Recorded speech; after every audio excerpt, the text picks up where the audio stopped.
Again पूछूंगी, और अगर कोई नहीं बताएगा कि किस पेज पे खत्म किया था और क्या टॉपिक पढ़ा रहे थे, तो हम नहीं जो है आगे पढ़ाएंगे, आप समझ लीजिएगा। हम लोग पढ़ रहे थे बहुत ही इंपॉर्टेंट चीज नेचुरोपैथी की, जो समझ में आ जाए और बहुत इंपॉर्टेंट है, वो है रोगों को दबाना एवं इसका प्रतिफल। तो तीव्र रोग और जीर्ण रोग पढ़ रहे थे, जिसकी डिक्शनरी समझना बहुत जरूरी है। तो इसमें जो हम लोगों ने इम्पोर्टेंट बात थी वो वापस से शुरू करती हूँ इसी पेज पे। तीव्र रोग क्या है? जिस रोग में तेजी हो, तीव्र तेजी हो। हाँ, तेजी मतलब जो तुरंत आया हो, तुरंत आया हो मतलब तुरंत सुबह आप ठीक ठाक गए थे, शाम को आए तो छींकते हुए चले आए, बुखार हो गया, हरारत हो गई, लूज मोशन हो गया, ऐसी कोई भी चीज जो तीव्र तेजी से आई हो आपके यहाँ। या हैजा चेचक तुरंत आता है, पता नहीं होता अरे ये कैसे, पित्ती उछलने लग गई, दाने आने लग गए, ठीक है। ज्वर, दस्त, जुखाम आदि ये तुरंत होते हैं, ये शीघ्र ठीक हो जाते हैं। तीव्र रोग बच्चों एवं युवाओं अथवा जिनकी जीवनी शक्ति प्रबल होती है, उन्हें विशेष रूप से होते हैं। प्रकृति शरीर से जाती द्रव्य को तीव्र रोग के रूप में जल्द निकाल कर शरीर को निरोगी कर देती है। हाँ, तो मतलब अगर बहुत ही जल्दी होंगे, इसका मतलब इम्यूनिटी वीक है, पर साल भर में 2 बार हो रहे हैं तो इट्स गुड साइन कि आपका बॉडी रिस्पॉन्ड कर रहा है और वो तेजी से ठीक करना चाहता है। कि कुछ भी हुआ तो इन्फ्लेमेशन करके आपको तुरंत बाहर निकाल दो और इस व्यक्ति को स्वस्थ कर दो। तो ये कभी भी ऐसा नहीं सोचना चाहिए कि अरे आप तो कुंजल करते हैं, आप तो जलनेती करते हैं, आप तो प्राकृतिक चिकित्सा करते हैं, आपको कैसे जुखाम हो सकता है, राइट। तो वो इसका मतलब उसको इसलिए तीव्र रोग में कन्वर्ट हुआ, वो नहीं तो इकट्ठा होकर के क्रॉनिक जीर्ण रोग बन जाता। वो इसलिए तीव्र रोग में दिख रहा है क्योंकि उसका शरीर ठीक करना चाहता है उसे, ठीक है। जीर्ण रोग शरीर स्थित मल में उद्वेग होकर निकलने की उग्र दशा का नाम। जिस तरह तीव्र रोग या उग्र रोग है, उसी प्रकार उसे दबकर भीतर प्रवेश करने, अनिष्ट दशा उत्पन्न करने और धीरे तक काल बहुत साथ धीरे बहुत लंबे समय तक कष्ट धीरे होता रहे, तो जीर्ण रोग शरीर में पड़े रह जाते हैं, ठीक है। जैसे ऑर्थराइटिस में कन्वर्ट हो गया, क्या था? सिंपल वात था, पेट की गैस्ट्राइटिस इकट्ठी होती गई और हम लापरवाही करते गए, कभी कुछ फाँक लिया, ना पूरा डाइटरी शेड्यूल चेंज किया, ना हमने वात रोधक आहार लिया, ना वात रिलेटेड हमने अभ्यास किया, और जेनेटिकली हम उससे रिलेटेड थे, राइट। कि अगर जेनेटिकली हमारे ऑर्थराइटिस की हिस्ट्री है तो हमारी बोन हेल्थ का लगभग थोड़ा हाल था, उसके एवज में हमने काम नहीं किया, और जो रूट कॉज थी वो भी काम नहीं किया, तो एजिंग के साथ साथ जो बोन की हालत थी वो और तेजी से खराब हो गई, ठीक है।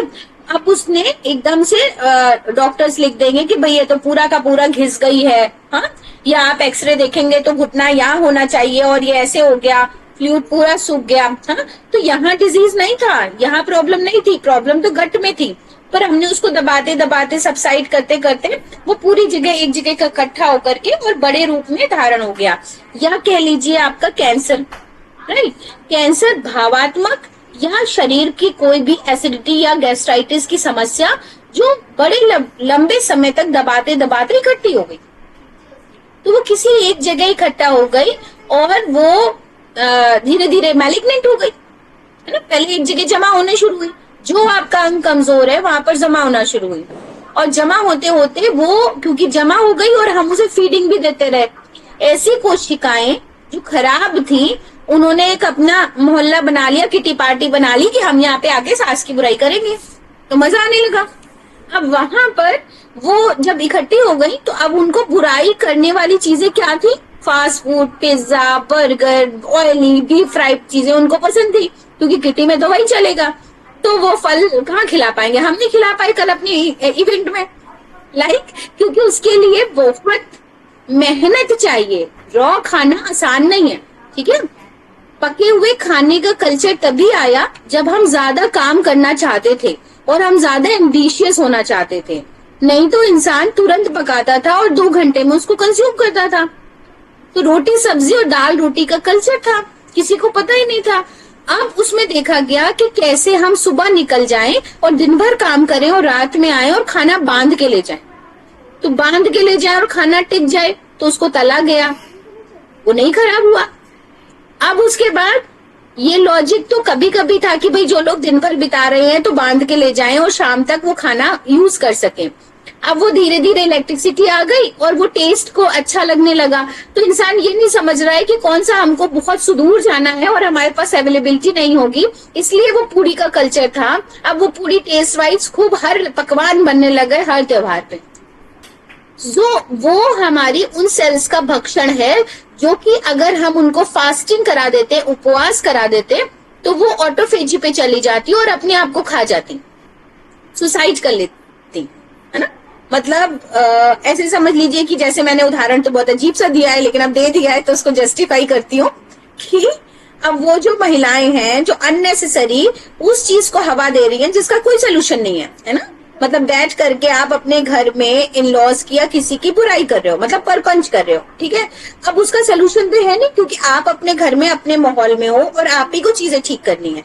तो अब एक महिला जुड़ी, दूसरी जुड़ी, तीसरी जुड़ी, अब खूब सारा वो बन गया इकट्ठा ग्रुप जो कि बहुत मजबूत था, जिसको काटना मुश्किल था। और उसकी फीडिंग हो रही है क्योंकि कुछ तो खाना है, साथ बैठना है, तो हम फास्ट फूड से फीडिंग कर रहे हैं, ठीक है। तो अगर कोई अनशन पे बैठ जाए या कोई ऐसा तत्व आ जाए जो उन्हें स्पिरिचुअली इनलाइटन कर दे और उस समय पर उनको एकदम फास्टिंग लाइक कि मेंटली भी फास्टिंग करा दे और भूखा भी कर दे कि क्या कुछ खाने की जरूरत ही नहीं है, इस समय आप पानी पियो और राम राम जपो, तो वो क्या करेंगे, धीरे धीरे शुद्ध होने लग जाएंगे। और क्या होगा, अगर आप बिल्कुल ही अलग माहौल से आए हो, अलग टेम्परामेंट रखते हो, तो आपका सर्वाइवल मुश्किल है, क्योंकि आप जेनेटिकली उससे कनेक्ट नहीं कर पाओगे, ठीक। जो शिखा गुप्ता से पढ़ रहा है वो सोल से कनेक्ट हो रहा है, इसलिए पढ़ रहा है। हर कोई मेरे क्लिनिक नहीं पहुंच पाता ना, जो हमसे जुड़ पाता है वो ही पहुंचता है। तो हर किसी की अपनी एक एनर्जी है। इतने मिलियंस आबादी में हमसे ही कुछ लोग कनेक्ट होते हैं, तो इसका कुछ ना कुछ तो पर्पस है ना एनर्जी को लेकर के। तो जो नहीं सरवाइव कर पाएंगे वो एलिमिनेट कर जाएंगे, वो तुरंत ग्रुप ही छोड़ देंगे। उसमें से कुछ को हम सही कर ले जाएंगे ना, अगर हम स्पिरिचुअली उनको त्राटक कराने लग गए, ध्यान कराने लग गए उसी टाइम पे उसी जगह पे, और कुछ ना देने लग गए, तो कुछ तो सही हो जाएंगे और कुछ उसको ग्रुप को छोड़ देंगे और वो कल से आना बंद कर देंगी।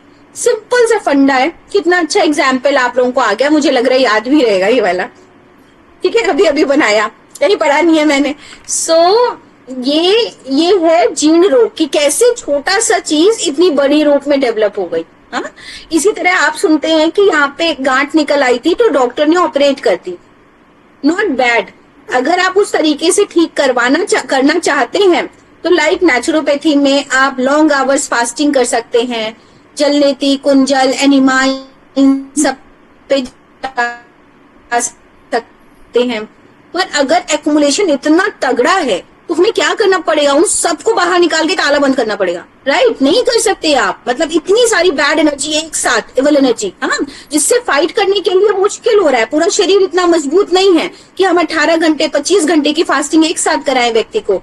तो हम क्या करेंगे, उनको बिल्कुल तुरंत के तुरंत बाहर निकालेंगे, फिर चाहे भले शरीर को कितना नुकसान हो, ठीक है। तो सेम कि अगर इस तरह की कोई गांठ है पड़ी हुई है तो हम तुरंत के तुरंत उसको बाहर निकाल दिया और अपने बाकी शरीर को बचा लिया, ठीक है, क्योंकि हमारा पूरा घर खराब हो रहा था और रिश्ते खराब हो रहे थे। ठीक इसी तरह और ऑर्गन्स इफेक्ट हो रहे थे, तो हमारे पास समय नहीं था आपको फास्टिंग कराने का, क्योंकि उसमें पूरे शरीर के ऑर्गन्स अपनी ऊर्जा को वहां पर लगाते नहीं था इतना समय, ठीक है। तो कभी भी मैं ये नहीं कहती कि हर वक्त नेचुरोपैथी का अपनाइए, लेकिन सेंस से काम कीजिए कि आज तक आप सो रहे थे, अब आपको प्राकृतिक चिकित्सा योग से पूरा ठीक होना है। तो आज का जो टाइम है वो इस तरह की सोच क्या है, क्योंकि बहुत खराब कर दिया है लोगों ने, तब पता चलता है, ठीक है। तो अब आप दोबारा से रिकरेंस ना होने दें, ऐसा ना हो कि एक गांठ निकाली गई है कहीं और डेवलप हो रही हो, क्योंकि होगी, ठीक है। गांठ होने का मतलब है कि वहां पर जो इस तरह के टॉक्सिक सेल्स हैं वो इकट्ठा हो गए और वो जीर्ण रोग में कन्वर्ट हो गए, उसको कुछ भी कह दिया। अभी हमारे जानने वाले में ही थायराइड ग्लैंड के ऊपर गांठ थी, छोटी बहुत सारी गांठ थी, और जस्ट ऐसे छूने पे एक गांठ पता चल रही थी।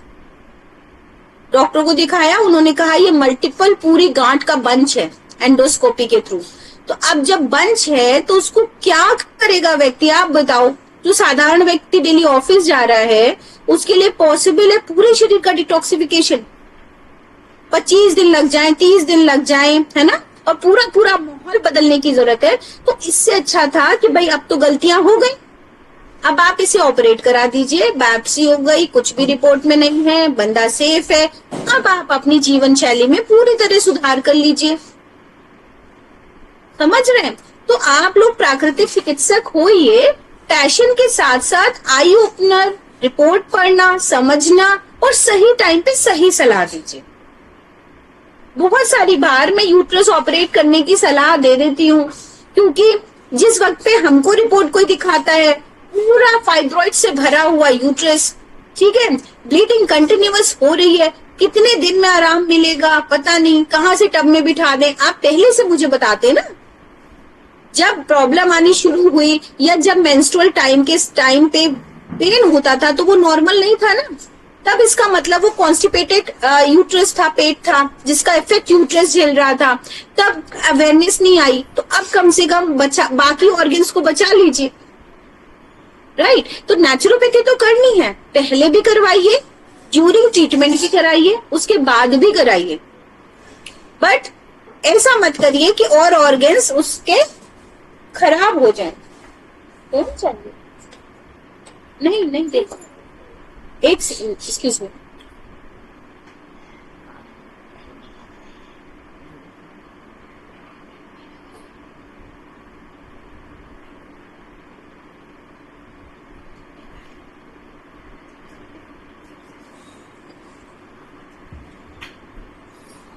अभी थोड़ा थोड़ा क्लियर हो रहा होगा जीर्ण रोग और तीव्र रोग। हाँ, तो वो एस्थमा जीर्ण रोग है। अभी आपका जो मैंने बताया फाइब्रॉइड्स जीर्ण रोग है, आपका मैंने बताया कैंसर जीर्ण रोग है, इवन असाध्य रोगों में आता था अभी तक। अगर फर्स्ट डिग्री पे सेकंड डिग्री पे आ जाए तो वो साध्य रोग है, जीर्ण रोग है, ठीक है। बहुत बार आपने सुना होगा कि ब्रेस्ट कैंसर में अगर फर्स्ट डिग्री पे फर्स्ट स्टेज पे पता चल जाए तो एक ब्रेस्ट हटा दिया, थोड़ी सी उन्होंने कीमो करी, कीमो का भी सेंस यही है कि जितनी सेल्स हैं वो सभी खत्म हो जाएं, जिसमें आप अपनी थेरेपी लगा सकते हैं इंटरमिटेंट फास्टिंग की। कौन व्यक्ति कितना सक्षम है एलोपैथ के बाद, तो उसमें फायदा हो सकता है। तो कीमो के बाद आप अपनी बॉडी को अच्छा कर लीजिए। लोग 7-7, 8-8 साल तक बहुत अच्छा हमारे साथ हैं, दिख रहे हैं मुझे, राइट, क्योंकि जितनी तेजी से वो बढ़ रहा है वो आपका पिछला 50 साल का किया जा रहा है। इसके पहले माइक्रोवेव नहीं था, इसके पहले इलेक्ट्रिसिटी का इतना खराबी नहीं थी, इससे पहले रात रात भर काम नहीं हो रहा था, इससे पहले रात रात भर बच्चे नहीं जग रहे थे। तो आज से 30 साल पहले जो जनरेशन थी उसमें फिर भी सुधार था, पर वो जो खराब हुआ है तो उसको आप एकदम से बदल नहीं पाएंगे, ठीक है। इसके लिए बहुत समय चाहिए, मेहनत चाहिए और बहुत सारा कुछ बदलना पड़ेगा। तीव्र रोग के लक्षणों को दबा देने से कुछ क्षण दब जाते हैं, लेकिन विजातीय द्रव्य वही दबा रहकर सड़ने से जुकाम जैसे हो जाता है। परिवर्तित में रोग जीर्ण और गलने यक्ष से दबाते ज्वर उसी तरह। इसमें कुछ प्रिंटिंग एरर है। तीव्र रोग में सर्वप्रथम रोगी की जीवनी शक्ति बढ़ानी चाहिए, क्योंकि इसी की कमी से रोग होता है। जीवनी शक्ति यदि बढ़ जाए तो जीर्ण रोग तीव्र रोग में परिवर्तित होकर रोगी को निरोग कर सकता है। जीर्ण रोग दूर करने के लिए विचारों की शुद्धता, धैर्य और अपने चिकित्सक पर पूर्ण विश्वास की बड़ी जरूरत होती है। इसमें बहुत सावधानी व धैर्य की आवश्यकता है।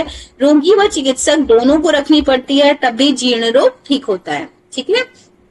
जीर्ण रोग इमोशनल पे भी काम करना पड़ेगा, क्योंकि अगर आप विचारों की बैक फीडिंग अपने उनको दे रहे हो अपनी सेल्स को, तो वो कभी भी ठीक नहीं होती हैं। आप कितना भी सुधार कर लो, कितनी भी प्राकृतिक चिकित्सा कर लो, आपको मेंटली हील करने के लिए सीखना पड़ेगा। विचारों की शुद्धता का नियम सीखना पड़ेगा, सकारात्मक दृष्टिकोण उसको देना पड़ेगा, चैंटिंग करवानी पड़ेगी, फ्यूम्स जलवानी पड़ेंगी, ठीक है, एनवायरनमेंट को ठीक करना पड़ेगा। अदरवाइज मतलब ये भी इसका एक पहलू है, आकाश तत्व। तो हम अलग नहीं कह रहे हैं कि आप जाके प्राणिक हीलिंग और एक ही सीखिए, वो नाम भले ही अलग है पर है तो वो प्राकृतिक चिकित्सा का अंग। धूप, हवा, मिट्टी, पानी, आकाश, मतलब सारे तत्वों का मिक्सचर। तो विचारों पे भी आपको काम करना पड़ेगा, नहीं तो बहुत सारी बार जिनको बहुत तनाव रहता है, क्रंदन, दुख, डर, कभी कभी डर, ये नहीं ठीक होने देता। ठीक है, तो बहुत तरीके से व्यक्ति विशेष को आपको समझना पड़ेगा, उसकी जो प्रॉब्लम है उसको समझना पड़ेगा और उस पर भी काम करना पड़ेगा। रोगों से लाभ, संसार के अधिकांश व्यक्तियों की धारणा ही नहीं, अभी तो विश्वास भी है कि रोग उनके मित्र नहीं शत्रु ही हैं। यही नहीं बल्कि कुछ लोगों का विचार तो यहाँ तक है कि रोग मौत का दूत है। वास्तव में, किंतु वास्तव में ऐसी बात नहीं है। मुझे भी ऐसा ही लगता है, एक्सीडेंट से मर जाओ तो मर जाओ, रोग से मरना नहीं चाहिए। हा? रोग से लड़ना चाहिए और ठीक करना चाहिए और स्वस्थ रहना चाहिए। ठीक, रोग को प्रकृति माता का शुभाशीष और वरदान है। Very nice line. हाँ, तो इसको समझना चाहिए कि हमें अगर रोग हुआ है तो हम उसका डट से सामना करें और अपने पूरे जीवन शैली में बदलाव की जरूरत है। रोग ये बताता है कि आपका काम, आपकी सोच, आपकी शारीरिक जो शारीरिक मतलब आपका जो शरीर है उसके अनुसार नहीं है, आपको बदलाव की जरूरत है, ये बता रहा है रोग। अर्थात बीमार पड़ना परमात्मा की बड़ी भारी देन है। वे व्यक्ति बड़े ही भाग्यवान हैं जिनके शरीर में कभी रोग का प्रकाश उदय होता है, क्योंकि ऐसा होते रहने से उनके शरीर का संचित दूषित मल जो विष होता है और जो उस असंयमी जीवन की बुरी कमाई होती है, शीघ्र से शीघ्र निकल जाती है। तो यहाँ पे बुरी कमाई दोनों अर्थों में है। कमाई तो निकलनी है, चाहे डॉक्टर क्या निकालिए बुरी कमाई, और चाहे खाने पीने वाली बुरी कमाई है कि खूब खाया है तो निकालना तो पड़ेगा। शीघ्र से शीघ्र निकल जाती है और काया एक बार फिर चमकने लगती है। यदि हम प्रकृति के वास्तविक भक्त हैं और उसके आदेशों पर ही चलते हुए उसे सहज अनुसार के व्यवहारों मात्रवत सुलभ होते दोस्त और सुधारक वस्तुतः रोक पड़े। कुछ मिसिंग है, समझ में आ रहा है आपको क्या कहना चाह रही हूँ? हम बीमार बीमार हम की हैं कि नहीं, आवश्यक फिर तो बनाते जीवन अपना विनाशक और दुश्मन कदापि नहीं। रोग शरीर में उत्पन्न होकर हमें चैतन्य करता है कि शरीर का अमुक भाग व अंग कमजोर हो गया है, उसमें विष एकत्रित हो गया है, उसकी सफाई होनी चाहिए। जितनी शीघ्रता से हम उसकी इस चेतावनी पर ध्यान आकृष्ट कर लेंगे उतना ही शीघ्र हमारा शरीर निरोगी हो जाएगा। जिस शरीर में ये चेतावनी नहीं मिलती है उस शरीर की जीवनी शक्ति क्षीण हुई रहती है। अतः हमें रोग का को शत्रु न समझ के मित्र मानना चाहिए। निराशावादी के स्थान पर आशावादी बनना चाहिए तथा ये विश्वास रखना चाहिए कि रोग हमें पूर्ण स्वस्थ कर देगा, संचित विकार निकाल देगा, शरीर के लिए लाभदायक सिद्ध होगा। ठीक, तो we should always thankful to our diseases. बीमारी के लिए बिल्कुल परेशान ना हो, हाय हमारा तो समय ही खराब चल रहा है, ये क्या हो गया। सो फॉर एग्जाम्पल, हमारी मम्मी को खांसी आजकल ज्यादा आ रही थी, किसी भी तरह से जा नहीं रही थी, और बड़ी चिकित्सा तो ये लोग करते नहीं है। आप जानते हो कि क्लिनिक आएंगे, हॉटफुट बात लेंगे, तो छोटी छोटी चिकित्सा, कभी पट्टी बनवाती हूँ, कभी कुछ अदरक और आपका तुलसी का चाटने को कर रही थी, काली मिर्च है, दालचीनी है, काढ़ा है, ये सब चल रहा था। तो भाई ये हुआ कि एंटी को दिखा लेते हैं, क्योंकि बोलते बोलते भी जैसे इतना भी वो बोलती तो 5 बार खांसती, और मैं पहले ही डायग्नोज कर चुकी थी बाय गॉड ग्रेस कि आपको मम्मी एसिडिटी है। अब कैसे कोई मान ले एसिडिटी है? सो उनको जब भी हम पेट पे ठंडी टॉवल रख रहे थे और गले पर, तो उनको आराम तो आता था और ठंडा दूध पिला रहे थे, बट वो क्योंकि रेगुलर नहीं कर रही थी, क्योंकि कैसे, दवा तो रेगुलर महीनों खाई जा सकती है, लेकिन अगर किसी व्यक्ति को कह दो कि ठंडी टॉवल आपको 1 महीने रखनी है तो वो नहीं रखता। कल तो रखी थी, कुछ ज्यादा आराम तो नहीं हुआ। 1 सेकेंड दीजिए।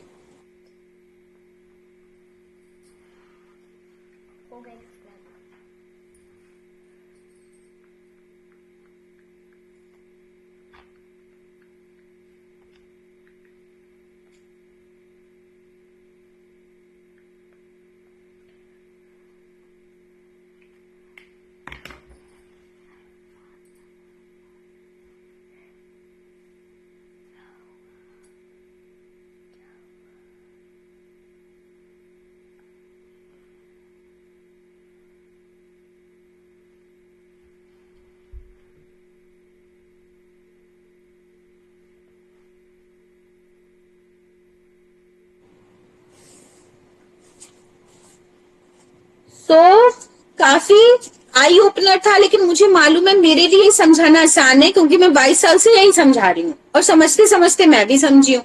तो अभी जो लोग नए हैं उनके लिए ये भाषा थोड़ी कठिन प्रतीत होती है और किसी को समझाना भी कठिन प्रतीत होता है।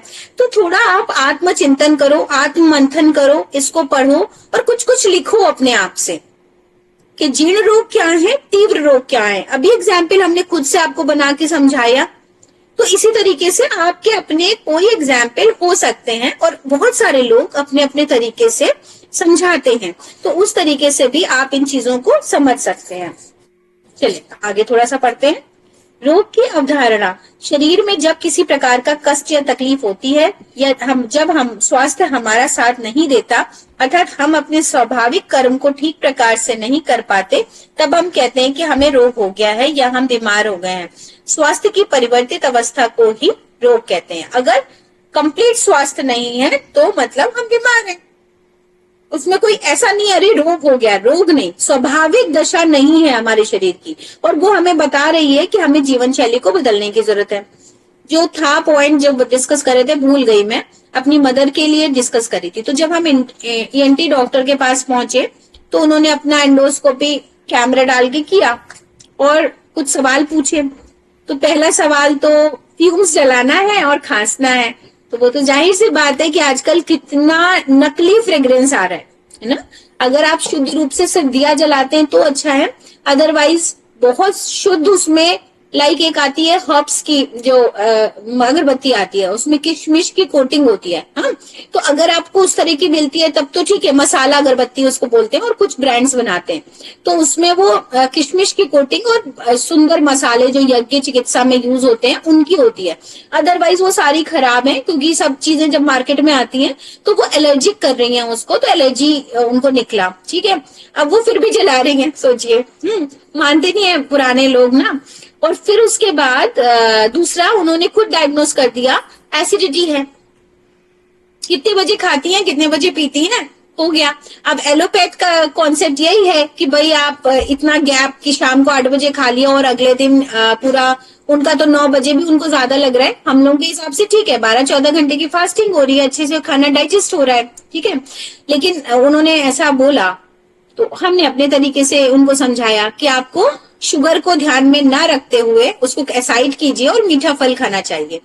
तो ऐसी चीजें हैं कि जब आप बहुत बारीक से देखो तो साफ समझ में आएगा और कोई बीमारी नहीं है। ऐसे ही थोड़े थोड़े परिवर्तन करके आप जीवन शैली में परिवर्तन करके ठीक ठाक रह सकते हो, है ना। और न सिर्फ एसिडिटी हमने अपने प्रैक्टिस में देखा कि वो वोकल कॉर्ड पैरालिसिस भी करती है। वोकल कॉर्ड पैरालिसिस, आपकी आवाज चली जाएगी पर आप अलग अलग जो है डायग्नोस मतलब अलग अलग ट्रीटमेंट ले रहे होगे, और वही एसिडिटी फिर पता चलता है उसी व्यक्ति को घुटने में प्रॉब्लम है, कमर में प्रॉब्लम है, ऑपरेशन हो रहे हैं, साइटिका पेन, क्योंकि वो था सिर्फ अम्लपित्त और उसने पूरी जिंदगी हर 5 साल पे उस व्यक्ति को जियाई तो रखा एलोपैथ की थैंकफुलनेस के कारण, लेकिन पूरे शरीर का खराब कर दिया। तो वही कहते हैं कि आपको स्वास्थ्य का परिभाषा पता ही नहीं, हमें लगता है हम उतने पे ही स्वस्थ हैं। एक और पेशेंट था जिनको एडेनॉइड्स थे जो नाक में हो जाते हैं, हाँ, काफी हार्ड होने के कारण उनको ऑपरेट कराने पड़े क्योंकि पानी जलनेती से भी नहीं निकल रहा था। तो मैंने सजेस्ट किया, ठीक है, और वो बच्चा छोटा था 21 साल का, तो मैंने कहा आप पहले ऑपरेट करा दो फिर इसको सिखाओ धीरे धीरे 3 महीने बाद। तो उसने कहा मुझे तो लग रहा था मैं एकदम ठीक हूं, पहली बार मैं सांस ले रहा हूं पूरी सी। उसको पता ही नहीं क्योंकि उसको बचपन से था, तो उसको लगा इतनी ही सांस लेते हैं सब कोई। इसी तरह जो थोरेसिक ब्रीदिंग करते हैं उनको नहीं पता कि सांस गहरी लेने पे पेट बाहर आता है। अगर एब्डोमेन नहीं साथ दे रहा है, मतलब आप नहीं कॉन्शियसली एब्डोमेन को फील कर पा रहे हो, तो इसका मतलब आप पूरी लंबी गहरी सांस नहीं ले रहे, ठीक है। तो ये बहुत बारीक शब्द है कि पहले तो आपको अपना स्वस्थ शरीर पता ही नहीं है कैसा है, वो लेवल ही नहीं पता आपको, तो वही स्वास्थ्य समझ रहे हो आप, है ना। अगर मुझे बचपन से ऐसा ही दिखता होता जैसे ये अभी हुआ कि मैं इतना महीन पढ़ रही हूँ, तो 50 के आसपास जो डिजेनरेशन है वो है। आइदर मैं सब कुछ ताक पे रख के इसके लिए मेहनत करूं, ऐसा नहीं है नहीं होगा, लेकिन जब हमारी आदतें ही, मतलब आदत क्या, समय की मांग कह लीजिए, अगर हमें समय के साथ चलना है तो हमें 2-3 घंटे स्क्रीन देखनी है कम से कम, है ना। तो जब हम स्क्रीन पे काम ज्यादा कर रहे हैं, हम पीडीएफ पढ़ रहे हैं, हम नोट्स बना रहे हैं और हम भेज रहे हैं और हम गूगल सर्च कर रहे हैं और हम फोटोज अपलोड कर रहे हैं, तो आप इससे बच नहीं पाएंगे। तो आइदर आप एक्सेप्ट कर लें, आइदर क्विट कर लें। तो दोनों में से एक ही रास्ता है। अगर ऐसी ऐसी स्थिति होती, ऐसी उम्र होती, तो हम शायद क्विट नहीं करते, पर अभी शायद और चीजों की प्रायोरिटी ज्यादा है और उस पर मेहनत हो रही है, नाटक कर रहे हैं, चीजें कर रहे हैं, बट स्टिल कुछ चीजों में हमें अपने समय के हिसाब से बीच की लाइन खींचनी पड़ेगी। समझ रहे हैं? क्योंकि माहौल प्राकृतिक ही नहीं दे रहे, तो प्राकृतिक चिकित्सा कैसे काम आएगी? ना हम प्राकृतिक, ना एनवायरमेंट प्राकृतिक, और ना ये सोशल मीडिया प्राकृतिक। ठीक, तो आगे बढ़ते हैं। जब हमारा खान पान प्राकृतिक विरुद्ध हो, आहार दूषित हो, चिंतन चरित्र विकृत हो जाए, तो धीरे धीरे मल हमें विजातीय द्रव्य हमारा संचित होने लग जाता है। कुछ कुछ वो एरर है पढ़ने में, मैं सही तरीके से पढ़ रही हूँ। और अंत में हमारा शरीर रूपी घट रोग रूपी विष से लबालब भर जाता है, जिसे प्रकृति अपने नियमानुसार उसे बाहर निकालना चाहती है, क्योंकि इस विष रूपी विजातीय द्रव्य की आवश्यकता शरीर को बिल्कुल नहीं रहती है। अतः प्रकृति उसे निकालने हेतु अनेकों तरीकों से अपनाती है। उन्हीं को रोग का नाम देते हैं। रोग शब्द से लोग दहल जाते हैं, लेकिन रोग से डरने की आवश्यकता नहीं है। वस्तुतः रोग हमारा मित्र बनकर आता है और चेतावनी देता है कि संभल जाओ, शरीर में विकार उत्पन्न हो गया है। यदि हम संभल जाते हैं तो आने वाली मुसीबत से छुटकारा पा जाते हैं, और यदि हम उस चेतावनी की अवहेलना करते हैं तो प्रकृति हमें दोबारा सजा देती है, क्योंकि और दरबार में खुशामद भी चल जाती है। लेकिन प्रकृति के यहाँ इसकी जरा भी गुंजाइश नहीं है। वहां तो अपने को प्रकृति के चरणों में समर्पण करके उसके इशारों पर चलना होता है, तभी प्रकृति उसकी मदद और हर प्रकार से रक्षा करती है। प्रकृति की इस मीठी फटकार या दंड को हम रोग कहते हैं। ठीक है, तो ये मीठी फटकार है और हमें एक्सेप्ट करनी चाहिए, क्योंकि एक बात कहते हैं ना, पैसा चला गया तो फिर आ जाएगा, और हेल्थ चली गई तो फिर नहीं आएगी, एजुकेशन चली गई तो फिर भी हम जाती नहीं है वो, और अगर हमने नहीं पढ़ा है तो हम फिर भी उसको ज्ञान ले सकते हैं। पंडित आचार्य श्री राम जी के अनुसार रोग प्रकृति की विक्रिया है जिससे शरीर की सफाई होती है। रोग हमारा मित्र होकर आता है। वह यह बताता है कि आपने अपने शरीर के साथ बहुत अन्याय किया है, अनेक कीटाणुओं को स्थान देकर विष एकत्रित कर लिया है। रोग उस आंतरिक मल का प्रतीक है या बाह्य प्रदर्शन मात्र है। यह प्रकृति का संकेत मात्र है जो आपको बताता है कि आपको अब अपनी गलतियों से सावधान हो जाना चाहिए। शरीर में स्थित गंदगी, विष, विजाती तत्व या अप्राकृतिक जीवन से शोधन की ओर आपका ध्यान आकर्षित करता है। ठीक है, सहज मानसिक अवस्था का महत्व। सहज मानसिक अवस्था एक मानसिक स्थिति है जो व्यक्तित्व की संपूर्ण समन्वित क्रिया दर्शाती है। ठीक, तो इसीलिए आजकल मेंटल हेल्थ पे इतना काम हो रहा है, क्योंकि बहुत बार ऐसा होता है, वैसे तो फिजिकल हेल्थ भी नहीं बची है, बराबर बराबर दोनों का रोल है, हाँ, पर मेंटल हेल्थ ज्यादा खराब हो रही है, क्योंकि हम लोग इतना सोशल मीडिया यूज कर रहे हैं और दूसरों से कनेक्टेड बहुत हैं। अगर हम आपसे बात करके सोते हैं तो आपका एनर्जी को रिसीव करते रहते हैं, ठीक है, और आपकी ही बातों को सोचते रहते हैं।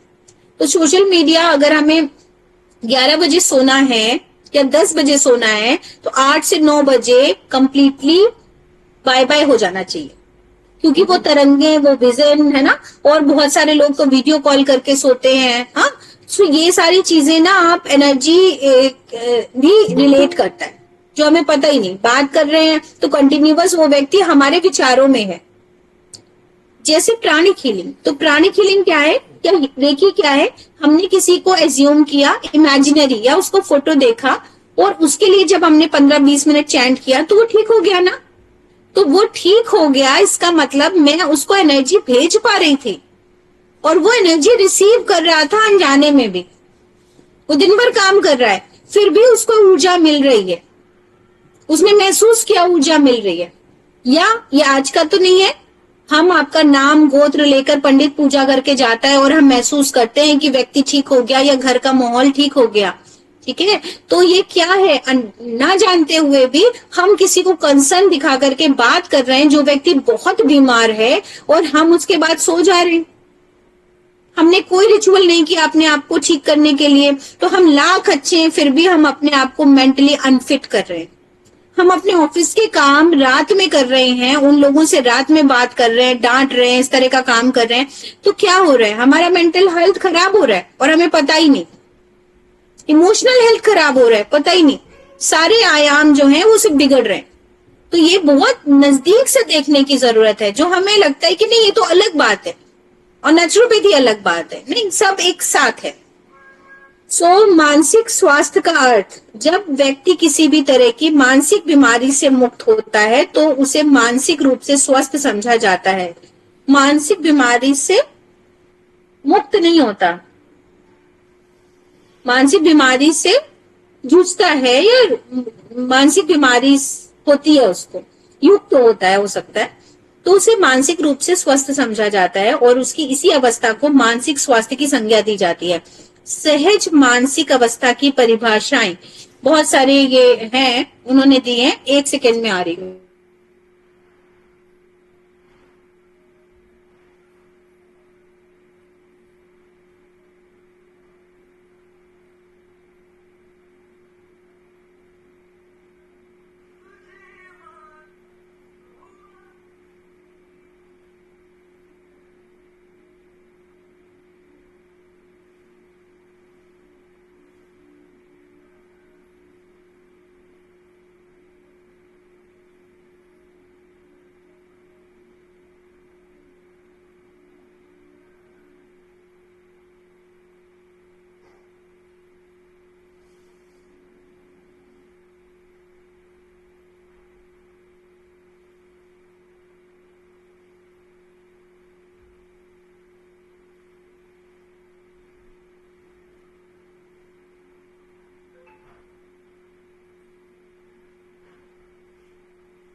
हाँ सॉरी, चले।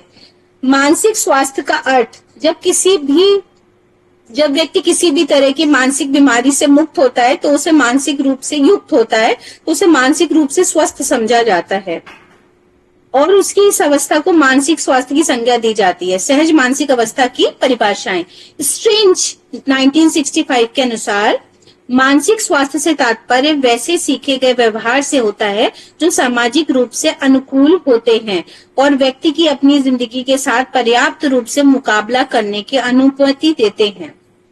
ठीक है, तो मानसिक स्वास्थ्य का इन्होंने कहा कि हम सीखते हैं मानसिक स्वास्थ्य। ठीक, तो इससे भी कनेक्ट कर सकते हैं ये, क्योंकि जब अलग अलग व्यक्ति बोलता है और लिखता है तो उनके अपने ये व्यू होते हैं, व्यूअर्स होते हैं। कोई ऐसा नहीं है स्टैंप लग गया इस परिभाषा पे, तो कई सारे लोग अपनी अपनी बात कहते हैं जिसको हमें समझना चाहिए। हार्विज तथा स्कीट एंड स्कीट 1999 के अनुसार मानसिक स्वास्थ्य में कई आयाम सम्मिलित होते हैं। अपने अंतः शक्तियों के अनुभव, सार्थक एवं उत्तम संबंध बनाए रखने की क्षमता तथा मनोवैज्ञानिक श्रेष्ठता। और अपने अंतः शक्तियों का अनुभव होता कैसे है? अपने आप को समय देना, जो नहीं देते। कुछ देर 15 मिनट के आसपास सिर्फ अपने साथ बैठिए, जहां पर आप आंखें बंद करके, कोई प्राणायाम नहीं, कोई ओम की चैंटिंग नहीं, कोई बाह्य पदार्थ नहीं जिसको आप देख रहे हो, आप चुपचाप बैठे, जो विचार आ रहा है आने दें, देखें, समझें। कुछ आएगा, कुछ इनलाइटमेंट होगा, कुछ नहीं आएगा, कोई बात नहीं, सिर्फ अपने साथ बैठे।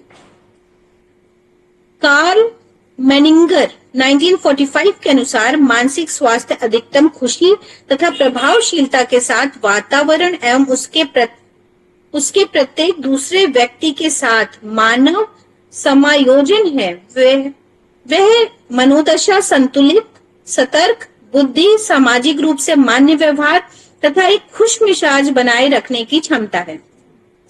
तो सबसे बड़ी चीज जो इन्होंने कही कार्ल पेनिंगर कि हर वक्त जिसे कहते हैं ना live in present and in happy mood. So सबसे ज्यादा इंपॉर्टेंट है आपका खुश रहना, क्योंकि बहुत बार आप कुछ कर नहीं सकते, आप कुछ नहीं कर सकते। जैसे कहते हैं कि आप कठपुतली मात्र हैं, तो ना आप अपनी मर्जी से किसी को ला पाए, ना आप भेज पाएंगे, ना आप किसी को पैदा करने की ताकत रखते हैं, ना किसी को मृत्यु देने की। तो बहुत बार हमें उतना उदास होने की आवश्यकता नहीं है। आप जितना कर पा रहे हैं कीजिए। हाँ, करेंगे नहीं तो जरूर गिल्ट आएगा, तो उदास रहेंगे। जिसने किया वो बिल्कुल संतुष्ट रहेगा। तो जितना आपका प्ले है, रोल है, उसको ईमानदारी से निभाइए और हर हाल में प्रसन्न चित्त रहिए, जिससे अच्छे विचार आए। अच्छे विचार आएंगे तो आप मानसिक रूप से स्वस्थ रहेंगे और अच्छा सोच पाएंगे, अच्छा कर पाएंगे। बाकी सब जैसे आहुति देते हैं ना, एक्सेल, तो दिन भर में 4-5 बार एक्सेलेशन कर देना चाहिए, जो अपने हाथ में नहीं है। ठीक है, सभी चीजें नहीं मिल जाएंगी, ये हमेशा तय मान के चलना चाहिए।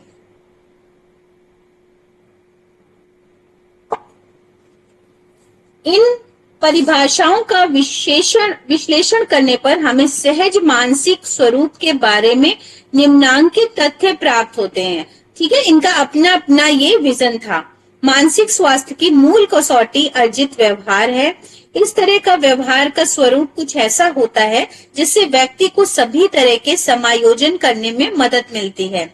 मानसिक स्वास्थ्य एक संतुलित मनोदशा की अवस्था है, जिसमें व्यक्ति अपनी जिंदगी के विभिन्न हालातों में सामाजिक रूप से तथा सांवेगिक रूप से एक मान्य व्यवहार बनाए रखता है। ठीक है, तो जो व्यक्ति मानसिक रूप से स्वस्थ है वो आपके किसी भी व्यवहार पे नहीं इस तरह से आर्गुमेंट करेगा, चिल्लाएगा, क्रोध करेगा। अब मेरा काम है अच्छे से पढ़ाना। एक बार हमने अपने माइंड फ्रेम में कर लिया, सर से बात करने के बाद मुझे पढ़ाना है, तो बीइंग अ टीचर मुझे जितना थोड़ा बहुत अपना दिखाना था गुस्सा, वो मैंने दिखाया कि ऐसा होना चाहिए। बाकी मैं उतना ही प्यार से पढ़ा रही हूँ ना। आप 25 जुड़े होते तो भी मैं वैसे ही पढ़ाती, और आप 4 जुड़े हो तो भी मैं वैसे ही पढ़ा रही हूँ। तो मेरे स्वभाव में ऐसा कोई परिवर्तन लंबे समय तक आपको नहीं दिखा, और जो था वो क्षणिक था, और वो शायद आप लोगों की दृष्टि से जरूरी था। ठीक है, आप लोगों के मतलब कि आपको बेनिफिट हो, नहीं तो आपका ही नुकसान है। सहज मानसिक रूप से स्वस्थ व्यक्ति के निम्नलिखित लक्षण होते हैं। तो बहुत बार ऐसा होता है क्लिनिक पे जब पेशेंट आता है तो हमारा रिसेप्शन और हमारे थेरेपिस्ट कहते हैं मैम आप ही संभालिएगा। तो मैं कहती हूँ भाई वो बीमार है इसीलिए वो आया है, और हम अपनी जगह पर हैं। हम यहाँ बैठे इसीलिए हैं क्योंकि हम थोड़ा स्वस्थ फील करते हैं ना। तो हम जो देने आए हैं, जो लेने आया है, उससे हम पूरे परिवेश की कैसे मतलब वो इसीलिए बीमार है। चाहे वो पैसों से लेके कुछ करेगा, या वो आने जाने से लेके करेगा, या वो कोई ना कोई शिकायत ही करता रहेगा, मतलब कुछ तो उसकी पर्सनैलिटी में प्रॉब्लम होगी, तभी वो बीमार है ना। जरूरी नहीं है कि वो आर्थराइटिस का एक्सरे लेकर के आया है और डॉक्टर ने लिखा है कि भाई ऑपरेशन होना है और हमें चिकित्सा करनी है, पर वो और भी बहुत सारे एंगल से बीमार होगा तभी आर्थराइटिस है ना। तो ये समझना पड़ेगा। ऐसा नहीं हो सकता कि वो मानसिक रूप से पूरी तरह हेल्दी हो। तो हर दिन कोई ना कोई पेशेंट से तो ऐसे मुठभेड़ हो ही जाती है जो ऐसे देख करके बहुत ही अच्छे सोशली और बहुत अच्छे लगेंगे, पर उनको बारीक से 10 दिन भी मतलब संभालना मुश्किल होता है। अब ये इन्होंने कुछ पॉइंट्स लिखे हैं बहुत अच्छे, आप इन्हें ध्यान से सुनिए। मानसिक रूप से स्वस्थ व्यक्ति के क्या कैरेक्टरिस्टिक्स होते हैं? आत्मविश्वास व आत्मसम्मान की भावना, विचार करने की पूर्ण क्षमता, बुद्धि व विवेक के द्वारा निर्णय लेने की पूर्ण क्षमता जो पढ़ाई से नहीं आती, बहुत बार आपने देखा होगा आपके यहाँ जो दादी परदादी थी वो बहुत पते की बात कर देती थी, और बहुत बार पीएचडी होल्डर्स लोग बिल्कुल नहीं समझते, बिल्कुल वाहियात बातें करते हैं। सो लॉजिकल बातों के लिए एजुकेशन नहीं इम्पोर्टेंट है, ठीक है। आत्मचिंतन, आत्ममंथन, संयम, धैर्य, इन सब की जरूरत है। तो और आत्मविश्वास से भरा व्यक्ति, मतलब जो आप कर रहे हैं उसमें आप संतुष्ट हैं, उसमें आप खुश हैं, आप हर दिन को जीते हैं, ये इम्पोर्टेंट है। स्वतः स्फूर्ति, स्फूर्ति तो बहुत जरूरी है। हम लेजीनेस से भरे हुए हैं, हम सुबह देर से उठ रहे हैं तो सारी चीजें खराब है, सारी चीजें खराब है तो सारा माहौल खराब कर रखा है आपने। तो अगर आप सुबह अपना जीवन शैली का पहला फेज टाइमली एकदम बिताते हैं तो मुझे लगता है आपका पूरा दिनचर्या बिल्कुल व्यवस्थित रहती है और हर काम आपका तय समय पे हो जाता है। अगर एक चीज आपने डिले करी तो सारी चीजें आपकी अव्यवस्थित होंगी, जिससे आप दूसरों पे शाउट करेंगे, चीजें इरेगुलर होंगी, वहीं से चीजें खराब होनी शुरू हो जाती हैं। तो अपना स्वतः स्फूर्ति की जगह सुबह सुबह सही जो आपने सोच लिया है कि 5 बजे उठना है, कि 6 बजे उठना है, कि 7 बजे उठना है, आप निर्धारित समय पे उठ जाए। यथेष्ट सुरक्षा। अब सबसे ज्यादा मानसिक रूप से अस्वस्थ महिलाएं क्यों हैं? क्योंकि उनको सुरक्षा की, फियर की जो डर है वो इनसिक्योरिटी है। क्योंकि भारतवर्ष में महिलाएं डिपेंडेंट है पति पर और परिवार पर, ठीक है। तो इसलिए सबसे बड़ी मेंटल प्रॉब्लम है कि वो अपना जो विजन है वो खोल नहीं पा रही है, ना विचार रख पा रही है। तो जब रख नहीं पा रही तो विचार आएंगे कहां से? इकट्ठा नहीं हो जाएंगे और सड़ जाएंगे। तो अगर आपको पहले चले जाए, राजा महाराजाओं के टाइम पे फ्रीडम था, है ना, रानियां अपनी बात निष्पक्ष रखती थी, बहुत जगह नहीं भी रखती थी, पर बहुत बार आप तपस्वी लोगों को, इन लोगों को देखो तो इनको अपनी बात रखने की, तो इनका विचार ही अपने आप में बहुत बड़ा होता था। कम बोलेंगे पर जब बोलेंगे तो दुनिया बदल जाएगी, इतिहास लिख देंगे आप। हाँ, पर अभी यहाँ पे सब कुछ खराब हो चुका है। तो सबसे पहले हर महिला को अपना इंडिपेंडेंट होना चाहिए, कम या ज्यादा, ठीक है। तो समय पड़ने पर जो आपका डेवलपमेंट है वो ऐसा रहे कि हर किसी को लगे, और हर व्यक्ति को, हर पुरुष को चाहिए कि हर महिला को स्वावलंबी बनाए। वो पैसा कमाए चाहे ना कमाए, पर उसमें स्वाभिमान आए कि हाँ वो ये काम अच्छा करती है। ऐसा वो आपकी ही बात सुनती है, आपका ही ध्यान रख रही है, ये कोई बहुत बड़ा गुरूर का विषय नहीं है। ये अपार्ट फ्रॉम टॉपिक है, लेकिन ऐसा आज के सिनेरियो में मैं बहुत देख रही हूँ कि दोनों हस्बैंड वाइफ एक दूसरे के लिए सब बहुत खास थे, बहुत अच्छे थे। एक भी चला जाता है एक्सीडेंटल या किसी तरह भी, तो दूसरा व्यक्ति ने अपनी जिंदगी नहीं बनाई, दूसरे व्यक्ति ने अपनी हॉबीज नहीं क्रिएट की, दूसरे व्यक्ति ने अपने आप को डेवलप ही नहीं किया। क्यों करा ऐसा? क्यों करवाया ऐसा किसी ने? कोई बहुत अच्छा काम नहीं है ये, राइट। आप बिल्कुल क्वालिटी ऑफ टाइम दो, पर दूसरे पार्टनर को डेवलप करो और करने दो, ठीक है। तो ये आज का समय है, आपका टाइम प्रीशियस है, तो अगले का भी है। न सिर्फ कमाने के लिए, आपकी स्टोरी अच्छी हो सकती है, आप फूड में एक्सपर्ट हो सकते हो, तो आज के टाइम को देखते हुए आप प्लीज उसके जो और इनबिल्ट क्वालिटीज हैं उनको आप मोटिवेट कीजिए, बढ़ाइए, और उसको आगे से आगे बढ़ाइए। जरूरी नहीं उससे पैसा कमाया जाए, पर कॉन्फिडेंस आना चाहिए कि हम ये काम भी बहुत अच्छा कर लेते हैं। गाना हो सकता है, बहुत सारी महिलाएं बहुत अच्छा गाती हैं, पर क्या उनको रोज इंस्पायर किया जाता है गाने को लेकर के? इस तरीके से ये एक मैसेज है। मेंटल हेल्थ जो महिलाओं की खराब हो रही है, इसमें बहुत बड़ा रोल हमारे पुरुषों का है कि वो खुद ही इतना कमा के ला देते हैं कि कहते हैं कोई जरूरत नहीं है काम करने की। बेशक काम करने की जरूरत नहीं है, हाँ, पर स्वावलंबी बनाइए और उसमें उनकी पहचान बनाने में मदद कीजिए। समय अनुसार व्यवहार करना, तो जो समय की डिमांड हो उस पर व्यवहार करना चाहिए। धैर्य उत्साह का बने रहना, अब ये फैमिली कंसर्न है। धैर्य उत्साह बने रखना ये धीरे धीरे आता है, और आपको लगे आपकी मेंटल हेल्थ में ये इजाफा कर सकता है, तो ये हर दिन सीखना चाहिए। हर दिन अपने आप को एक कमिटमेंट करना चाहिए कि नहीं, मुझे और ज्यादा धैर्य रखना पड़ेगा इस सिचुएशन में। लड़के झगड़ के नहीं आप पार सकते, और इज्जत और प्यार तो आप कभी नहीं पा सकते लड़के। दोनों ही चीजें आपके व्यवहार से और समय से आती हैं। तो पहले आप देना सीखिए, सबसे बड़ा पॉइंट है कि पहले आप देना सीखिए, और दूसरा आप धैर्य रखिए।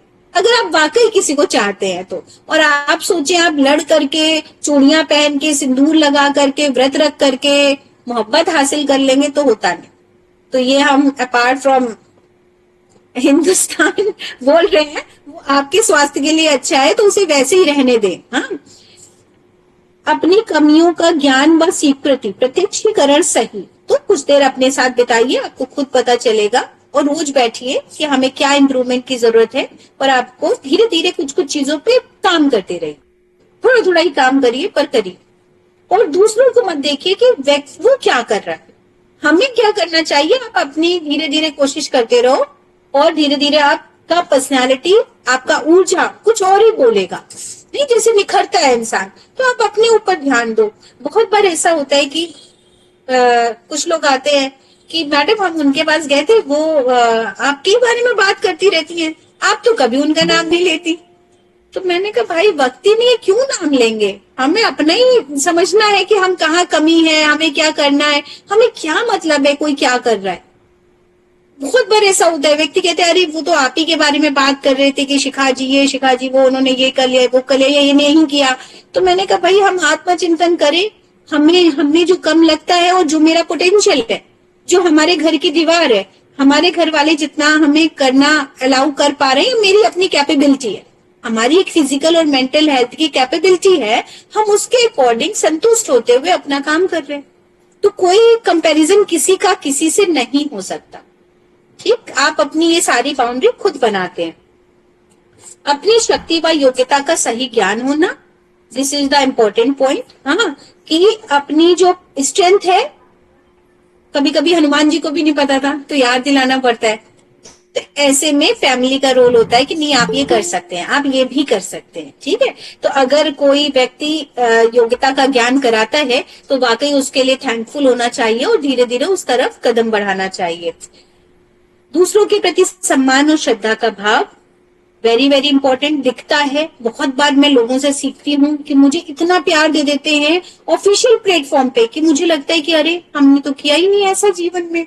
इतना प्यार, अनकंडीशनल लव, भले ही ऊपर से हो, पर दे तो पा रहे हैं ना।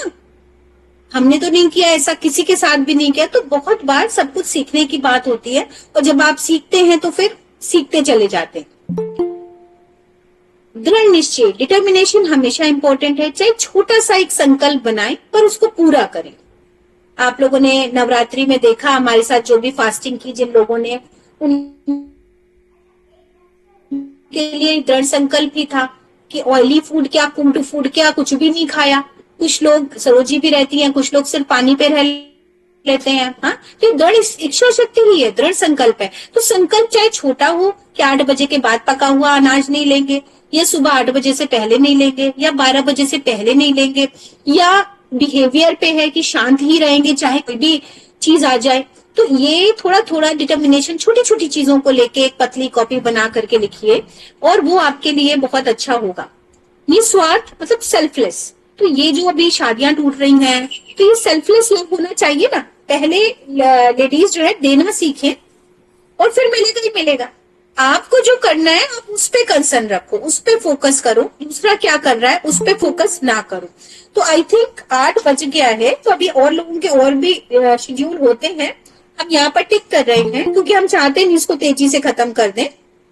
एक रिक्वेस्ट है, अगर आप पढ़ने के साथ साथ अपनी मेंटल हेल्थ अच्छी करना चाहते हैं, हम सब में कमी है। अगर मैं इन पॉइंट्स को देखूंगी, ये होंगे करीब 20-22 पॉइंट्स।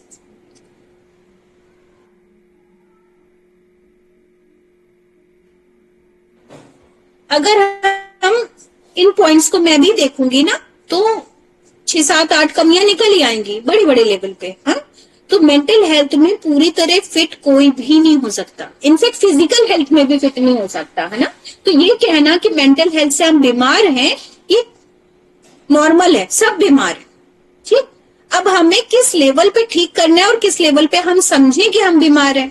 ठीक है, तो इसके लिए आप आज ही एक डायरी बना लो और जो इनके पॉइंट्स है ना, एक एक पॉइंट को, जैसे हम लोगों ने 10 डिस्कस किए करीब, 10 में 1 2 3 4 5 6 7 8 9 10 11 12 डिस्कस किए हैं। तो एक एक पॉइंट के लिए आप उसमें क्या अपने लिए कर सकते हो। ठीक है, आप इधर डायरी में एक पॉइंट लिखो और उसका क्या माइनस पॉइंट है आपके अंदर और क्या प्लस पॉइंट है, ये आप करो। और इसके बाद हम लोग एक ऐसा एक्टिविटी शेड्यूल भी रखेंगे, तो देखेंगे आपने कितना मेहनत की है। तो अगला जो क्लास होगा उसमें तो मैं इसको कवर करूंगी, उसके अगले क्लास में हम लोग इस पे बात करेंगे।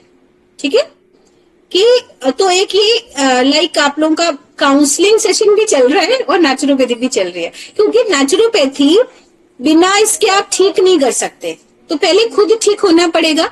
तो फिजिकली तो ट्रीटमेंट है ही है, वो धीरे धीरे हम लोग सीखेंगे, उनके लिए इक्विपमेंट की जरूरत है और चीजों की जरूरत है। पर जहां पर हम सिर्फ पेन चला करके व्यक्ति को ठीक कर दें, उसकी बात सुन के व्यक्ति को ठीक कर दें, कम से कम उस रूप में तो डॉक्टर बने।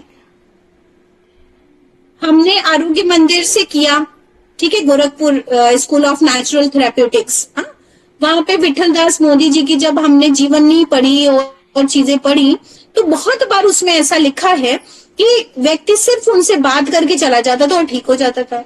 और ये हमने अपने साथ भी देखा कि व्यक्ति आता है और वो कहता है कि हमें याद ही नहीं आ रहा है क्या क्या दिक्कत थी हमको, तो ठीक हो गया, है ना। सिर्फ आपने आधा घंटा बात की और आपका ब्लड प्रेशर नॉर्मल हो गया।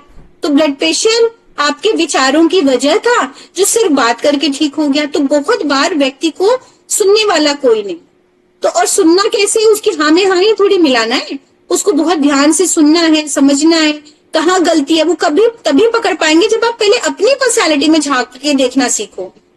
जब आप अपने ही व्यक्तित्व में झांकना नहीं सीख रहे तो दूसरे के व्यक्तित्व में झांक करके बात बता पाओ, ऐसा जस्टिफिकेशन नहीं करना आएगा। अगर मैं उपवास कर रही थी इतने टाइम से और मैं एक साधारण खाते पीते तरीके से आई वहां तक, तो कैसे आई ये पता थी ना जर्नी, तभी करा पाए। जो व्यक्ति फास्ट फूड खा रहा है, जो 21 साल का बच्चा, 18 साल का बच्चा है, उसने फास्टिंग कर ले गया वो, हाँ, तो उतना दृढ़ निश्चय नहीं है, फिर भी हम करा ले गए क्योंकि हम खुद कर रहे थे। 5 साल पहले खुद कर रहे थे, 5 सालों से सोशल मीडिया और सबको जोड़ के कर रहे थे, तब आप आज करा पाए। तो आज जो व्यक्तित्व दिख रहा है वो पुराना 20 साल की मेहनत है। तो आप उसको करो अभी से, और कभी भी पता चल जाएगा जब आप ये पूरा करोगे, अरे इतना सारा निखार आ गया, हमें अलग से मेंटल हेल्थ पे काम ही नहीं किया, साथ में किया। तो चाहे तो आपकी जो डायरी है उसमें करें एक एक पॉइंट को, उसका प्लस पॉइंट आपके अंदर क्या है और नेगेटिव क्या है, 10 में से आप कितना मार्क अपनी उस पॉजिटिव चीज को देते हो और नेगेटिव चीज को। समझ आ गया सभी को? 10 में से आउट ऑफ 10 मार्किंग करनी है, उसी में समझ में आ जाएगा, आउट ऑफ 10 पॉजिटिव और आउट ऑफ 10 नेगेटिव मार्किंग। ठीक, चलिए नेक्स्ट क्लास में मिलते हैं। Thank you so much. नमस्ते मैम। नमस्ते। प्रणाम शिखा मैम, आपसे ऐसे मिलना हुआ, ये मिलना हो गया। ठीक है, चलिए। आप लखनऊ से बिलोंग करते हैं? जी, लखनऊ। भैया ने बताया कई बार, लेकिन मिलना नहीं हुआ हम लोगों का आमने सामने, आज इत्तेफाक से